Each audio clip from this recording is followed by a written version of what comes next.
Welcome to HFY Codex. If you love epic sci-fi stories where humanity shines, you're in the right place.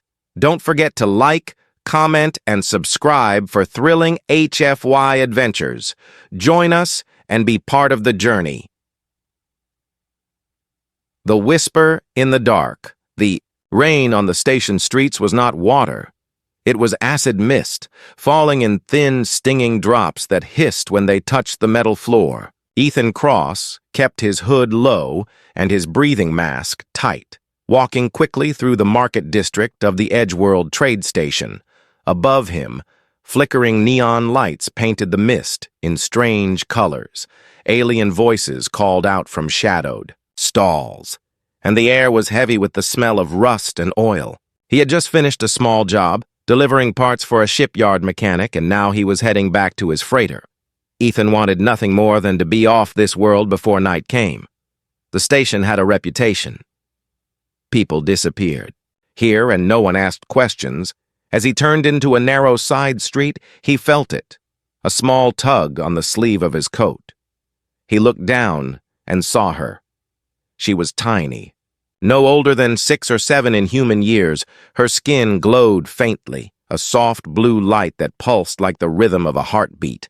Her large eyes, bright as polished glass, stared up at him with desperation.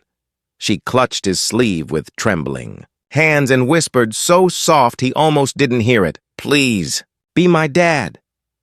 And my mom's husband." For a moment, Ethan froze. He thought he had misheard. The child's voice shook, her small frame shivering. She glanced over her shoulder into the darkness of the street behind them. Ethan followed her, gazed and saw faint shapes moving, tall, thin figures, their eyes glowing red in the mist. "What?" Ethan asked, keeping his voice low. "What did you say?" The girl's grip on his sleeve tightened. Her fingers were cold, almost icy through his coat. "They're coming," she said. "You have to pretend you're my family, please, before they take us away." Ethan's instincts told him to walk away. This was trouble, the kind of trouble that could get him killed. But there was something in the girl's eyes, a raw, desperate fear that cut through his hesitation. A shadow shifted at the far end of the street. Ethan's eyes locked onto a taller figure, partly hidden in the mist.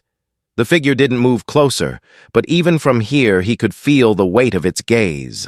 Then, in a slow step, the figure turned and vanished into the alley, leaving only the soft hiss of acid rain. "Who was that?" Ethan asked. "My mom," the girl whispered. "She's hiding. She can't let them see her yet." Ethan was about to ask more, but the sound of footsteps echoed in the alley, heavy and fast. The girl's small hand slipped into his. "Please, this is the only way," she begged. Without thinking, Ethan pulled her close and stepped toward the brighter, busier part of the market street. The figures in the mist followed, keeping their distance. He could see now that they were armored, their movements precise and deliberate. These were hunters, and they were not here for a casual stroll. They reached a row of vendor stalls. Ethan stopped by a stall selling fried grain and mechanical trinkets, trying to look casual. The girl stayed close, her eyes darting around. Then, from the corner of his vision, he saw her again. The woman from the alley. She stood under a broken light, her face half hidden by a hood. Her features were alien but graceful. Smooth silver skin, faint glowing lines running along her cheeks and neck. Her eyes were a deeper blue than the child's, and in them, Ethan saw both exhaustion and fierce determination. She met his gaze for a moment, and then she was gone, swallowed by the crowd. The hunters were closer now, weaving through the people. Scanning faces, Ethan felt the girl's grip tighten even more. He could feel her tiny heartbeat through her cold hands. "You're going to tell me what's going on," Ethan said quietly. "But first, we get out of here." The girl nodded quickly. They moved fast, Ethan guiding her through the market, slipping between cargo crates and down side passages. He had been in places like this before. Every station had its maze of back alleys. Some led to safety, others to dead ends. The sound of pursuit never stopped. Sometimes it was footsteps, sometimes the faint hum of comms chatter. Ethan knew they were being tracked, not just by sight, but probably by the girl's unique energy, signature. Finally, they reached a rusted service door. Ethan forced it open, pulling the girl inside. They were in a dim maintenance tunnel.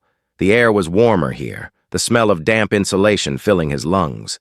For a moment, they stood in silence. The girl was breathing fast, her small chest rising and falling. Ethan knelt in front of her. "Who are they?" he asked. "Hunters," she said, her voice trembling. "They took my father. They want my mom next, and then me." "And your mom?" Ethan asked. "She's close," the girl whispered. "She's been watching us. She'll come when it's safe, but you have to help. Please, be my dad. It's the only way to stop them." Ethan didn't understand how pretending to be her. Father would change anything, but there was no time to argue. Somewhere deep down, he knew walking away now would haunt him forever. From the darkness at the end of the tunnel, a soft voice spoke. "She's telling the truth." Ethan turned sharply. His eyes adjusted to the shadows, and he saw her. The woman from the street. The girl's mother. Her hood was down now, revealing her full face. Her silver skin shimmered faintly in the dim light. "We have very little time," she said. "If you don't claim us as your family now, they'll take us tonight." And as the sound of footsteps echoed through the tunnel behind them, Ethan realized he had just stepped into a fight that was not his, and that it might cost him everything. The mother's plea. The silver-skinned woman stepped fully into the faint light, her glowing lines pulsing in rhythm with her breath.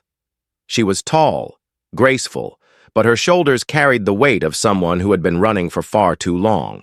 Her eyes stayed locked on Ethan's, sharp and searching, as if measuring whether he was the kind of man she could trust. "My name is Sarai," she said softly. "This is my daughter, Luma." Ethan glanced at the girl, still holding his coat tightly. Her eyes shifted. Between him and her mother, fear still etched into her small face. "They'll find us soon," Sarai continued, her voice urgent but steady. "You saw them. The hunters. They are not just chasing us for money. They work for people who will never stop." Ethan straightened, his jaw tightening. "I don't understand why you think I can help you. I'm just passing through." Sarai stepped closer, her silver skin catching the dull light. "Because under interstellar law, they cannot take someone who is part of a registered human family without proof of consent. If you claim us as your mate and child, the hunters will have no legal right to touch us. Not here, not on any registered station." Ethan's brow furrowed. The idea sounded insane, and yet her tone carried no trace of a lie. "You're saying marry you, adopt your kid, right here, tonight?" "Yes," Sarai said firmly, "or we will both be gone by morning." The words hung heavy in the stale air of the maintenance tunnel. Ethan shook his head slowly. "You realize I don't know you? You don't know me? This is—" A sound cut him off. A faint metallic clang from somewhere deeper in the tunnel, followed by the low hum of scanners. Sarai's head snapped toward the sound. Her glowing lines brightened, a sign of alarm. "They're already inside," she whispered. "We have minutes, maybe less." Luma pressed herself closer to Ethan's leg. Sarai's eyes softened for a moment. "You don't have to trust me. Just trust that they will hurt her. They already killed my mate. They will not stop until she is theirs." Ethan felt a cold knot form in his chest. He had seen his share of ugly things in the outer systems: slave markets, debt pits, mining colonies that chewed people alive. But seeing this small alien girl clinging to him was different. There was no bargaining. "Here, only a choice where?" he asked, his voice low. Sarai blinked. Where do we sign?" Ethan said, a trace of reluctance still in his tone. Her eyes widened slightly, then softened into something almost like relief. She motioned for them to follow, moving quickly through the side passages. The hum of the hunter's scanners echoed behind them, sometimes closer, sometimes farther, but never gone. They reached a small side door marked with faded official symbols. Sarai pressed her hand to a scanner. The door opened into a cramped room lined with flickering monitors. Behind a desk sat an older alien clerk with translucent skin and slow-moving eyes. "We need to register a union," Sarai said quickly. The clerk's gaze slid over Ethan, then to Luma. His voice was slow, almost lazy. "Species mixed. One human, one Aaron, one hybrid juvenile. You have documentation?" Sarai reached into her clothing and produced a small data card. Her hand trembled only slightly. "I have our Aaron records. He will provide human identification." Ethan pulled out his ID chip. The clerk slotted both into an ancient terminal.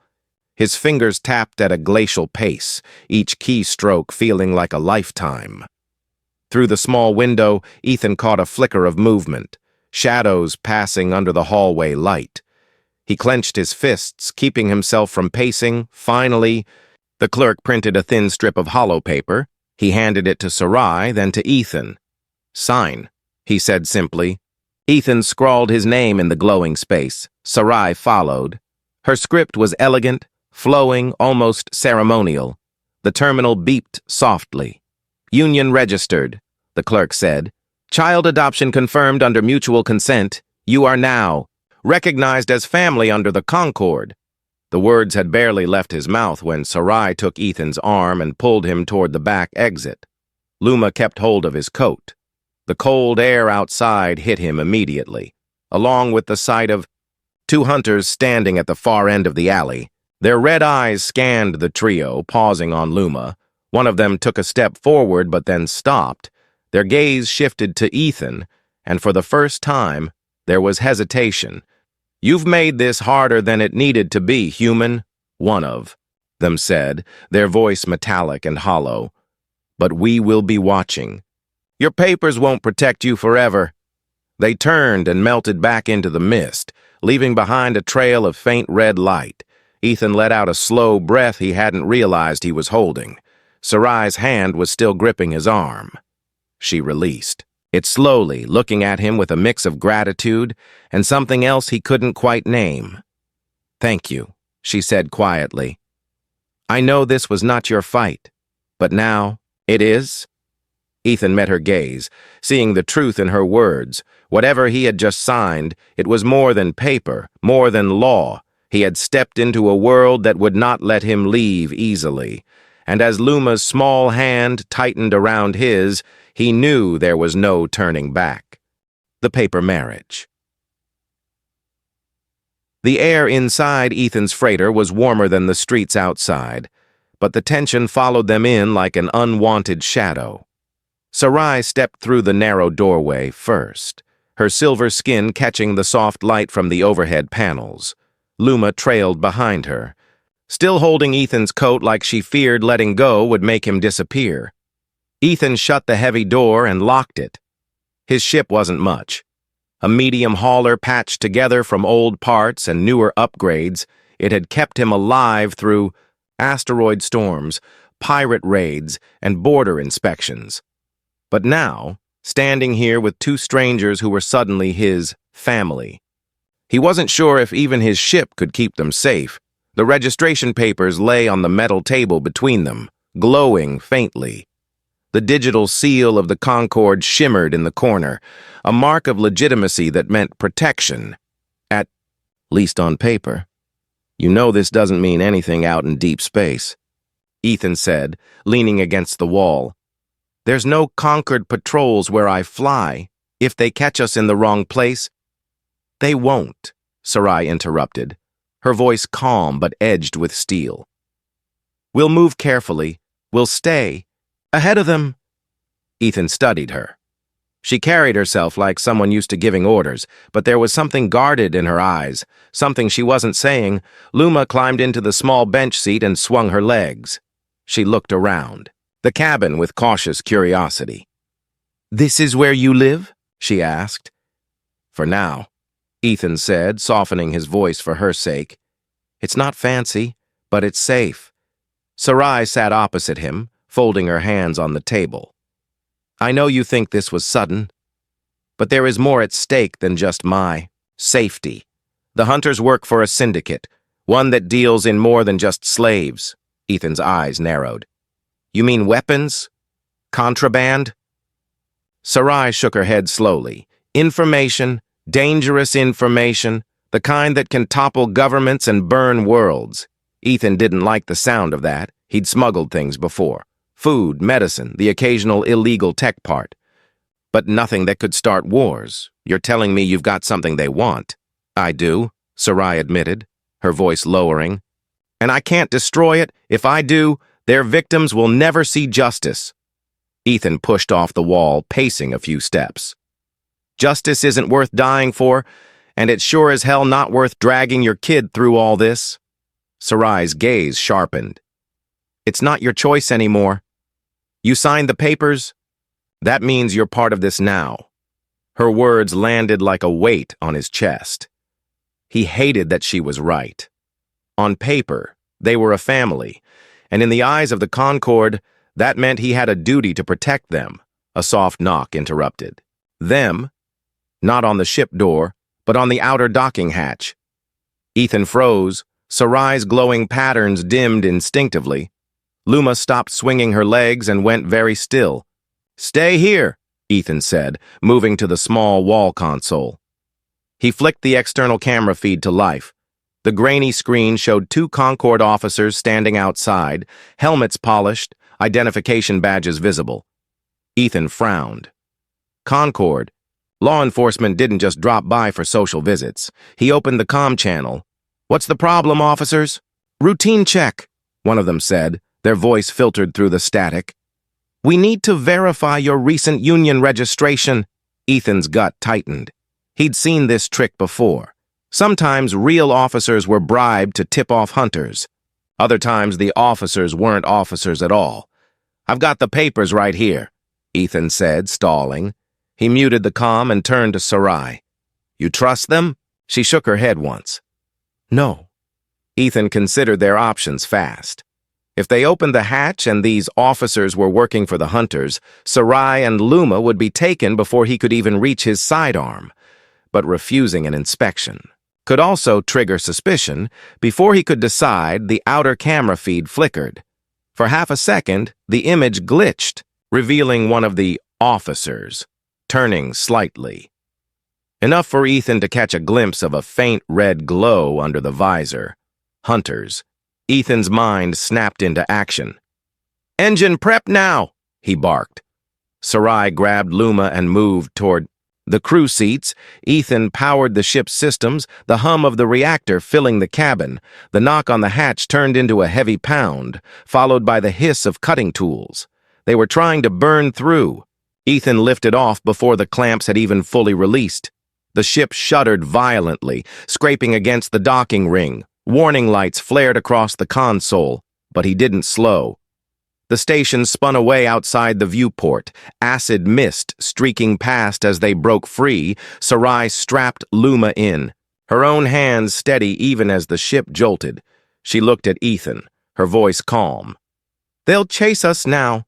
Ethan gritted his teeth. Then let's make sure they regret it.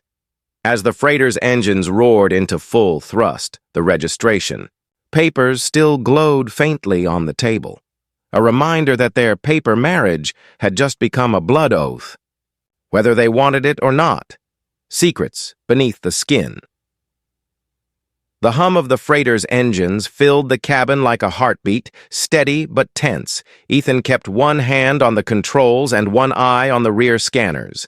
The hunters' ships had followed, them for the first hour, shadowing their path just outside weapons range.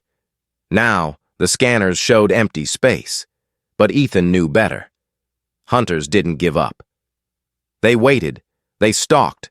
Sarai sat in the co-pilot seat, her gaze fixed on the starfield.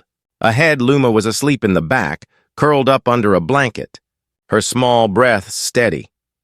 You can tell me now, Ethan said finally, not looking at her. What's really going on? Sarai didn't answer right away. Instead, she unfastened the top clasp of her tunic, pulling the fabric aside just enough to reveal a faint, diamond-shaped scar over her collarbone. The scar was old but strange. The skin around it shimmered faintly, as if light was trapped beneath the surface. "This is why they're chasing me," she said. Her voice was calm, but her glowing lines dimmed slightly, a sign of unease. Ethan glanced at the scar. "That's it? A mark?" Sarai shook her head slowly. "It's not just a scar.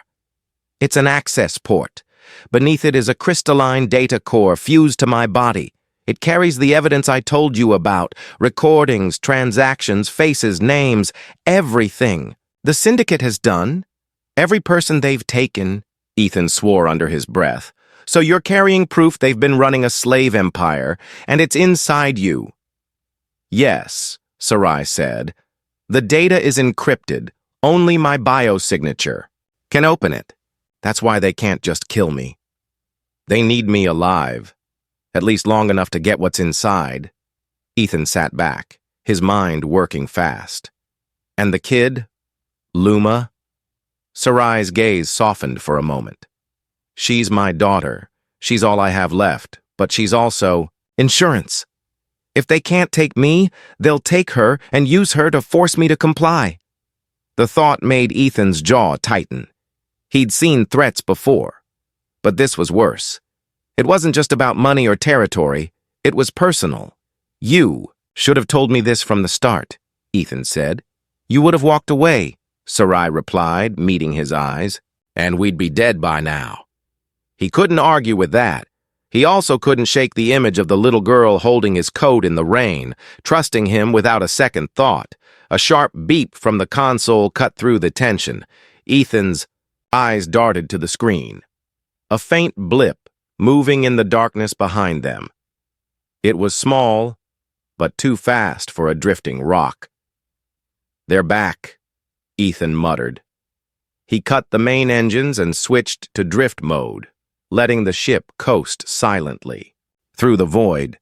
"We'll go dark, make them think we jumped somewhere else." The cabin lights dimmed. Sarai leaned closer, her voice dropping to a whisper. "There's something else you need to know. The data core. It's alive." Ethan turned his head, sharply. "Alive?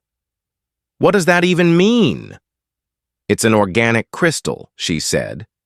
"Part of my people's old technology. It adapts, learns. It can even defend itself. But it's unpredictable. If someone tries to force it open, it can release energy." "What kind of energy?" Ethan asked. "The kind that can kill everyone in a room," Sarai said flatly. For a moment, the only sound was the quiet hum of life support. Ethan exhaled slowly. "So we're running from an entire syndicate, carrying a living bomb full of secrets and pretending to be a family so they can't take you?" "Yes," Sarai said, a faint trace of dry humor in her tone. "That's exactly it." The blip on the scanner grew sharper. Ethan's fingers hovered over the controls. "You said it can defend itself." "Can it defend us?" Sarai's eyes flicked toward Luma, sleeping in the back. "Only if there's no other choice." The blip split into 2, then 3, forming a hunter's intercept pattern. Ethan's stomach dropped. He powered the engines. "Back on. No other choice might be coming fast." Sarai's glowing lines brightened, and for the first time since they'd met, Ethan saw something in her eyes that wasn't fear. It was resolve, dangerous and unshakable. "Then we'll face it together," she said. "That's what families do," as the hunters closed in, and the freighter's alarms began to scream. Ethan realized that whatever he had gotten himself into, there was no walking away now, not without breaking a promise he hadn't meant to make, but one he would keep, no matter the cost. The hunt resumes. The moment the hunter's ships appeared on the scanner, the quiet inside the freighter shattered. Ethan pushed the throttle forward, and the engines roared back to life. The stars outside blurred into streaks as the ship surged. "Ahead, they're faster than us," Sarai warned, leaning over the console. Her glowing lines pulsed faster, reflecting the urgency in her voice. Ethan's jaw clenched. Maybe, but they don't know this route. He angled the ship toward a belt of jagged ice asteroids. The scanners lit up with warnings. Luma woke with a small gasp as the ship rattled from a near miss. She scrambled from her blanket and clutched Sarai's arm. "They're here again, aren't they?" "Yes," Sarai said softly, holding her close. "But we're not giving up." The hunters closed in quickly. Their ships were sleek and dark, their engines burning with a faint red glow. Like wolves chasing prey, they stayed in perfect formation, slowly herding Ethan toward open space where they could easily surround him. "They're trying to push us out of the belt," Ethan muttered. "Not happening." He twisted the controls, diving between two spinning chunks of ice the size of buildings. The hull groaned as frost scraped along the sides. The hunters followed, firing warning shots that exploded into shards around them. "Ethan," Sarai said sharply, "if they catch us here, they'll board. They'll take Luma first." Ethan's hands tightened on the controls. "Not while I'm breathing." Another explosion rocked the ship. This one was closer. Too close. Warning lights flared red across the dashboard. "Shields at 40%, Ethan reported. "We can't take many more hits." Sarai's gaze flicked toward him. "There is something we can do." "But you won't like it." Ethan risked a glance at her. "If it keeps them off us, I'll like it just fine." She hesitated, her glowing patterns dimming. "The core in my body, it can send out a pulse. It will disable their ships. But it will also burn itself into their sensors. They'll be able to track me anywhere, forever." Ethan didn't answer right away. The thought of ending the chase now was tempting. But the cost? It meant they would never stop running, never stop looking over their shoulders. Before he could decide, one of the hunters' ships pulled ahead and cut across their path, blocking the escape route. Ethan's stomach dropped. "They're forcing us to slow down." The second hunter swung in from behind, matching their speed. A boarding clamp unfolded from its underbelly, its sharp edges glinting in the starlight. "Ethan!" Sarai's voice was sharp now. "Decide!" His mind raced. He could try to outfly them, but with shields failing, one solid hit could tear the freighter apart. He could let Sarai use the pulse, but it would put her in permanent danger. Then he saw it. A massive ice shard spinning slowly between the asteroids. It was hollow in the middle, like a frozen cave, and just wide enough for his ship. "Hold on!" Ethan growled. He cut the engines, letting the freighter drop back slightly. The hunters adjusted their positions, confused. Then Ethan slammed the throttle forward and dove straight for the ice cave. The hunters followed, but they were too large. The first clipped the entrance, spinning out of control as its wings snapped off. The second managed to enter but scraped its hull, sparks trailing behind. Inside, Ethan weaved through the narrow walls. Ice crystals glittering in the light from their engines. Sarai gripped the armrest. Luma clung to her side. The sound of the hunters' engines echoed behind them, closing in. The tunnel ended abruptly in a wall of solid ice. Ethan's heart pounded. There was no way out, unless he fired both forward blasters at full power. The ice wall exploded into a cloud of shards, and they burst through into open space.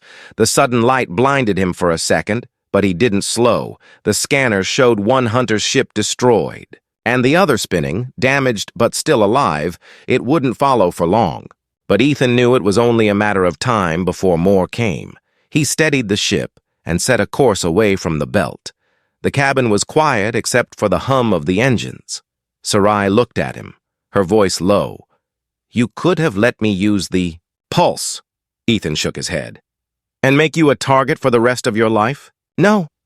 We find another way." Her gaze lingered on him for a long moment. Then she nodded slowly. "You're starting to sound like a father." Luma smiled faintly at that, her small hand slipping into Ethan's without a word. He didn't say it out loud, but in that moment, he realized something. This wasn't just about survival anymore. This was about protecting them, no matter how many hunters came, no matter how far they had to run. Fire in the void.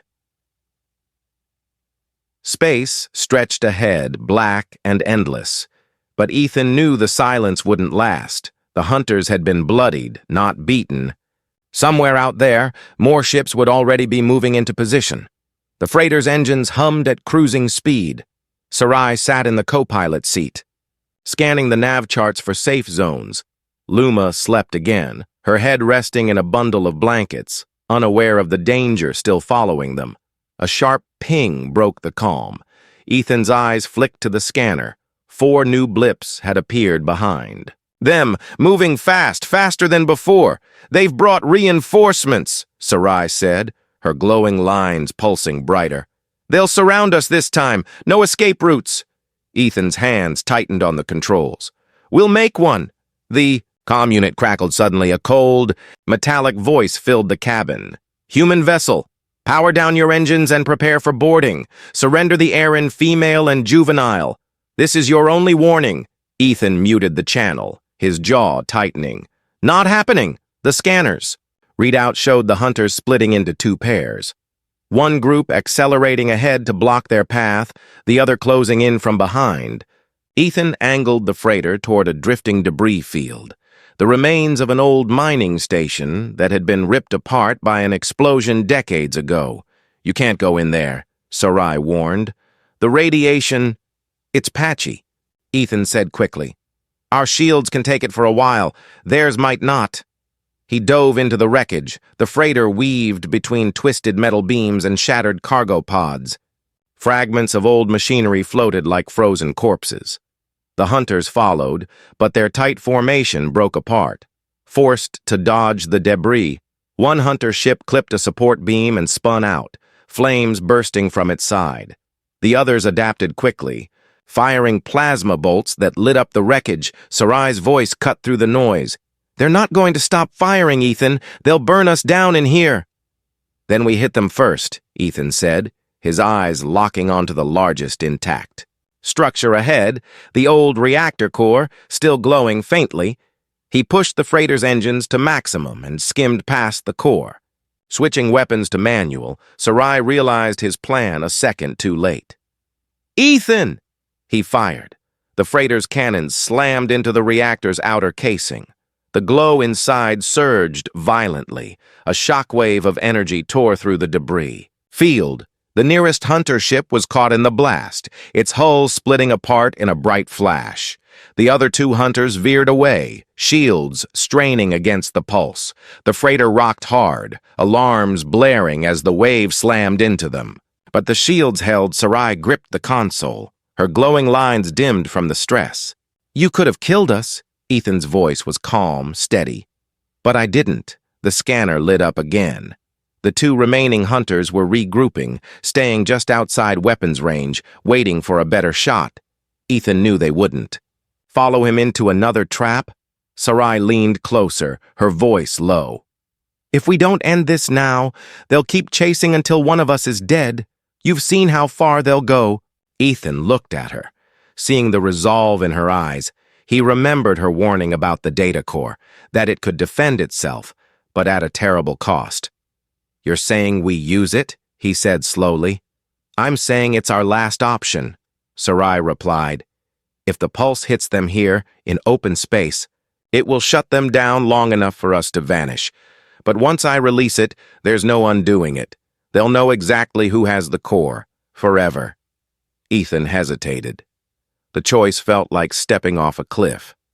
But the image of Luma asleep, under the blanket, flashed in his mind, and the decision became clear. Do it, he said. Sarai closed her eyes. Her glowing patterns flared bright, almost blinding. A hum began to build in the cabin, low at first, then rising until it vibrated in Ethan's bones.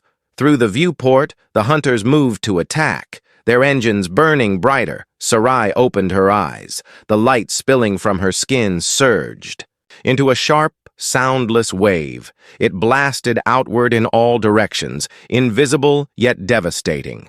The hunters' ships froze mid-maneuver, their lights flickering out, momentum carrying them helplessly into the void. The hum faded. Sarai slumped back in her seat, breathing hard. Her glow dimmed to a faint pulse. Ethan checked the scanners. Clear. The hunters were dead in space. No power, no pursuit. "We have a few hours before more come," Sarai said weakly.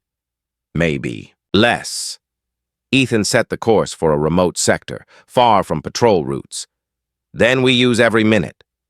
He glanced at her, and for a moment, the weight of what they'd just done hung between them. It wasn't just another escape. It was a declaration of war, a family born in battle. The freighter drifted through the quiet sector. The stars spread wide and cold. For a moment, it felt as if the universe itself was holding its breath.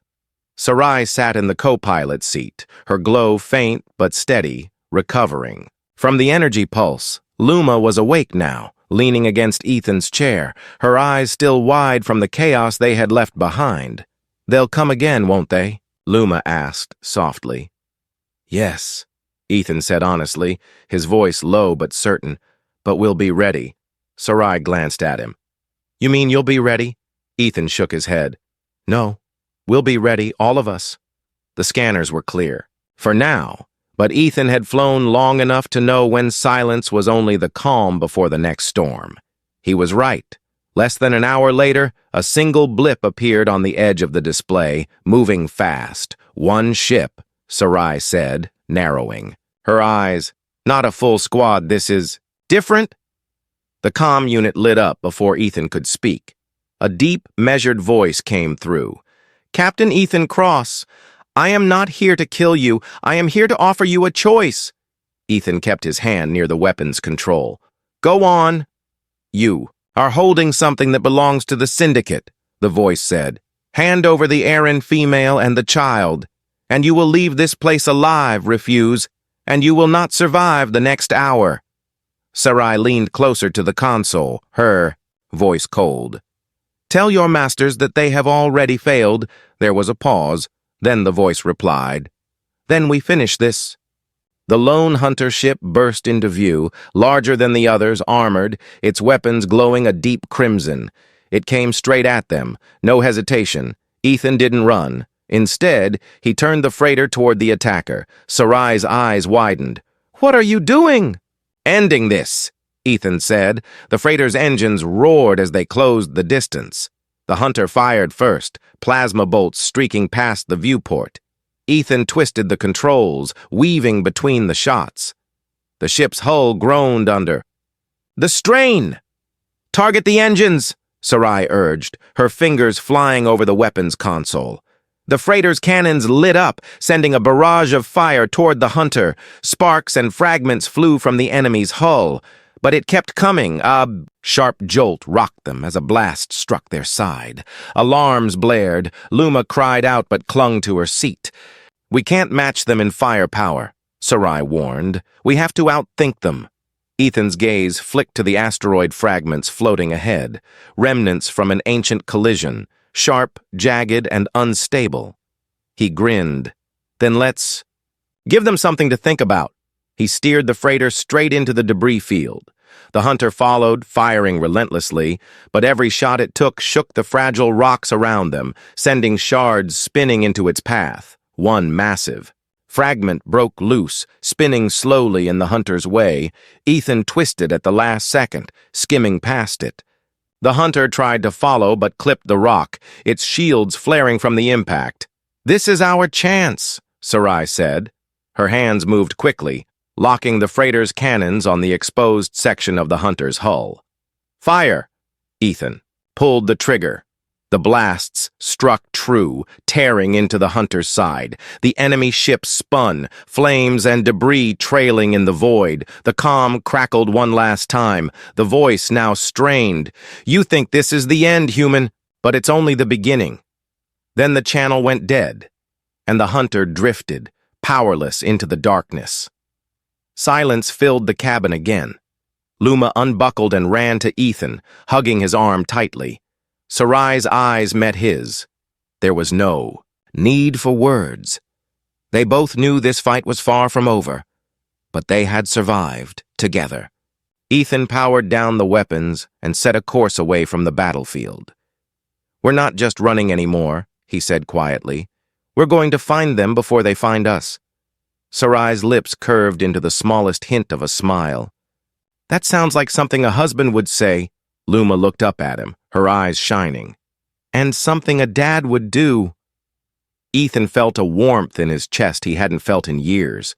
This wasn't the life he had planned, but it was the one he had now.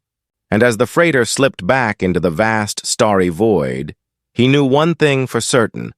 No matter how many hunters came, no matter how far they had to run, he wasn't letting go of this family.